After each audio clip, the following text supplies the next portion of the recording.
I really want a Malinois. They're so cute. They are so cute. I cried last night because Vinny was so cute. We've established that I think they're adorable. Yeah, in reference to that, she showed us a video that she took with the is it the Walt Disney eyes or the Pixar eyes or whatever on a Malinois, their Malinois Vinny. It was so cute. I couldn't handle it. He had his little eyebrows. Oh my God. Would you recommend it for the regular household? No, I would not, because he is a lot of dog. And I think this is part of the reason why I was like just feeling so emotional about Vinny yesterday is that I did not like Vinny when we first started dating, but he wasn't my favorite of the 4 dogs. And that's saying something considering everything. Yeah. So he's just non-stop. Like I was used to Deli, she's a younger dog than Vinny, but she's a little pit bull and she's so cute and sweet and she just wants to like lay around and chill. I mean, she goes ham and does her zoomies, but like after that, she's just like, I'm sitting, I'm laying down, I'm not doing anything. And Vinny's just like, zoom, zoom, zoom, zoom, zoom, zoom, zoom, zoom, zoom, all day. Like he doesn't stop. And then he's like nosing his little nose into you every time you're doing something. And mostly, like, when we were at separate houses, he'd wake up at 5 or 6 o'clock in the morning and just start pacing, and you'd hear his little nails like tick, tick, tick, tick. And then he'd go from the wood to the carpet, so he'd be like a little quieter, and then go back tick, tick, tick, tick, tap, tap, tap, tap. And I was just thump, thump, thump, tap, tap, tap, thump, thump, thump, tap, tap, tap. I remember you telling me about that all the time. All the time. And I'm a really light sleeper, but so David was just used to this, and I would just be furious, like 6 o'clock in the morning, like this fucking dog doesn't sleep. What the hell? Like, and just like looking at these sweet little pit bulls, like Vera and Deli, and even Cade, they were just like snoozing, and he was just like hyped all the time. I was like, I don't know, this is too much.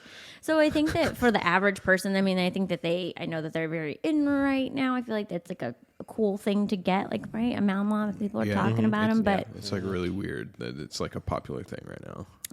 They're definitely not a family dog. I would say if you have small children or just are not aware of the breed and what they need, I would not recommend.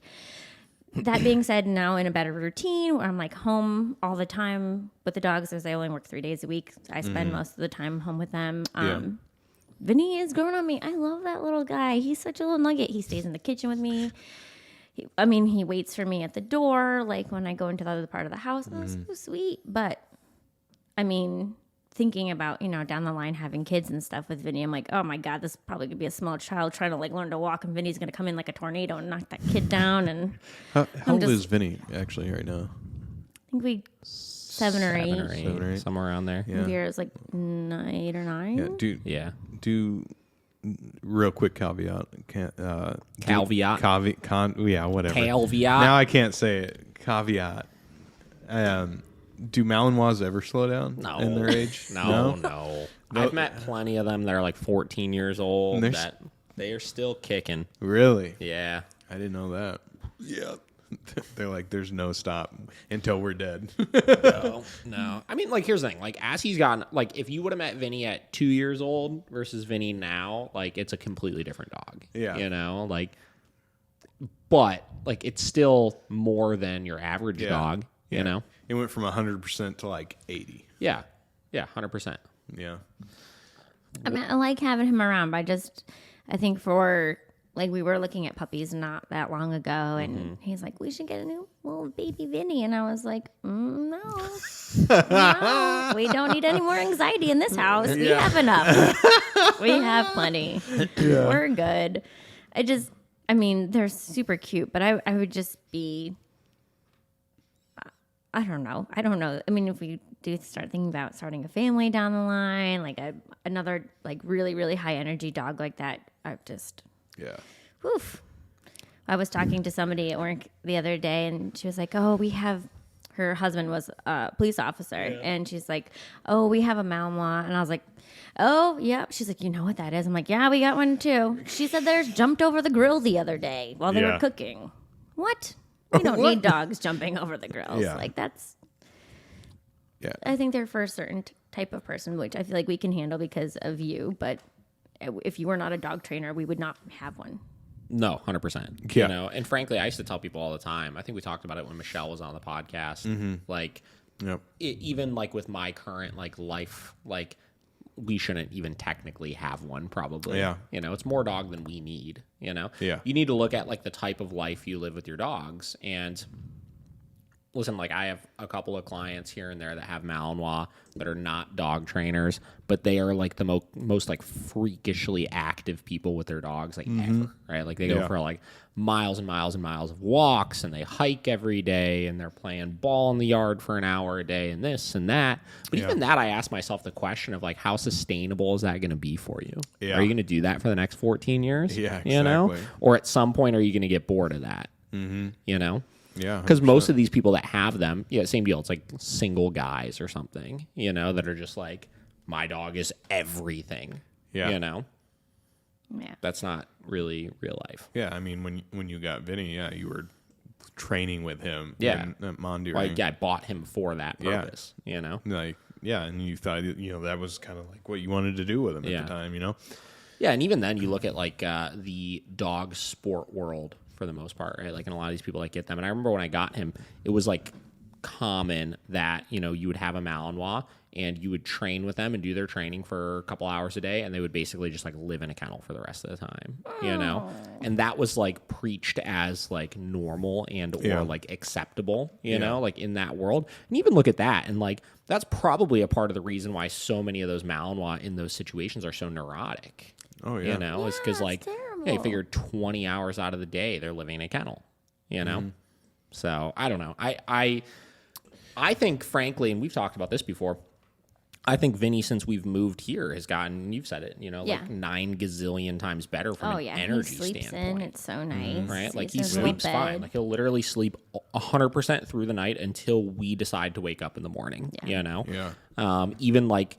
You know, again, we talked about like your grandma being here and stuff like that, like, and not letting him out, right? But like when we had the wedding shower in our backyard, right, end of the night, there was still probably 10, 12 people, whatever. He was out hanging out, you know, and been interacting and making buddies and stuff. And, you know, we do have him, like, he is a very active part of like every part of our life at this point. Oh yeah. Yeah. You know, like he is involved, like he goes like wherever we go with us, right? Like he goes for walks, he interacts with all of our friends and family. Any times that we choose not to have him out, again, are not from the standpoint of him being poorly behaved necessarily. No. It's just reading the energy of the situation and being like, do we, like if we're all just chilling and hanging out and there's a bunch of people and it's like low key and stuff, it's like, do we want to let that energy into the room and disrupt that? You know? Yeah. And also, it's just, I mean, when we have them out, no matter what we're doing, I mean, Yeah. even if it's just chill or whatever's happening, I mean, it's just another layer of stuff that we need to not worry about because of behavior, but just we just need to be responsible. That's all. It's like children. Like if you take your children somewhere, like you have to have one eye on them at all times, right? Most people with dogs look at it as something different than that, where they don't need to, and a lot of people just have their dogs out, and it's like they don't know what the fuck they're doing like half the time. You know, like we live a different life with our dogs, so because of that, if we take the dog somewhere or if we have them out, somebody is on dog duty. Yeah. You know, like we're supervised. It's not like. You know, like they're just doing whatever. It's, you know, we're watching them all and we're supervising, making sure nothing happens or making sure they're not getting into things or making sure they're not bothering anybody too much. Because I take that as our responsibility of like, we own 3 dogs, right? Like, you know, they're not huge by any means, but like we have 3 somewhat high energy, somewhat large dogs that we want to make sure are not becoming a nuisance to anybody. But even like when we go to we'll go to platform and I usually will meet. Don't fall asleep. Did you drink some of that tea today? Might have. Uh-oh. When we go to platform, sometimes I'll bring one of the dogs up for trivia at night, and David's like, oh, you know, because we have to watch him, and I'm like, it's fine. I bring one at a time, and but even like there, like I mean, people have these little dogs, and they're just like, oh, there's a little dog, so it's okay. You can just let it like run all over the place, and they're retractable leashes, and it's just a nightmare. I mean, we both just sit there and like shake our heads. And yeah, we've had many talks about. Oh yeah, the platform experience. Yeah. But do you think that because like what's that show on Netflix, Cali Canine? Because he has. Doesn't he have a Malinois or a Dutch Shepherd for his son? Like, specifically for his, like, baby he's got a Dutch son. Shepherd that he got for his son. But, like, so he breeds Dutch Shepherds and Malinois. So he like, I mean, on the clips that I've seen, he will have like this toddler, like just climbing all over this like Dutch Shepherd. And I think that because people probably see that and most people are idiots, they're like, oh, well, there's a baby with this dog. It's fine. Like I can do this. And, but that's really not the case. And well, one, it's so nervous. It's dangerous for him to be doing in the first place, right? Like I understand, like the dog probably since it was 8 weeks old grew up with that child and stuff, you know. But it's at the same time, it's still a dog. Mm-hmm. You're right. I get correct. I definitely being the dog trainer's wife has definitely changed my view of dogs and the way people and like you said, like the way people live with their dogs. And when we were at Sibling Revelry a couple weeks ago, and this family had this really little German cute Shepherd puppy. Oh my god! God! It had to be like 10 weeks old. It was I small. think I heard her say it was like 9 weeks, and on a retractable leash, just running rampant. She kept picking running it wild. up. It kept running away. Like she kept like dropping the leash, and the dog would literally just bolt into the brewery and just be loose and stuff. And it says like no dogs picking in it the up, brewery. carrying it around. Dogs like biting at them and stuff. It kept like grabbing onto like I think it was like her dress or something. Yeah. I'm like, oh, it's so cute. David just says that dog is going to be a nightmare and ruin their family in about 3 years. Can you hit the little red button? Hit it twice. No, you just have to hit it once. You get it. It's good. Did I hit it? I don't know what you did. There you go. Okay, there you go. Okay, we're good. Is it going? Yep. Is it okay? Yeah, Okay. we're good. Sorry. All right. But yeah, I mean, all I can think of is just like watching this family. They're so excited about this new puppy. And I mean, obviously, who knows what they'll do with it in the future. But I was just like, they're not going to do the training they need for that dog. And they've got 3 small children. They don't know what the hell they're doing. 100%. Like, this dog it's going to be a problem. And you just think like down the road, like, Yeah. you know, they're going to be at their wits' end and they're going to say, we need to rehome this dog. And, you know, and it's just.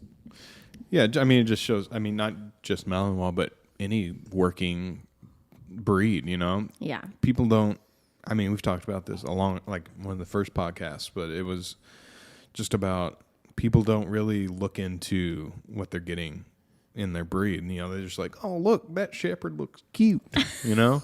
And then it's a handful, and then, you know, that's why you get so many shepherds over at Miracle, because they're like, we had no idea. Yeah. Yeah. So, no. To answer the question, Don't get it. you don't need the mount. If you want us to hang out with one, you can come hang out with us. And then you can see for yourself. That's an open invite. Free Vinny hang sesh to see. Just want to see what it's like. Come on over. Yeah, there we go.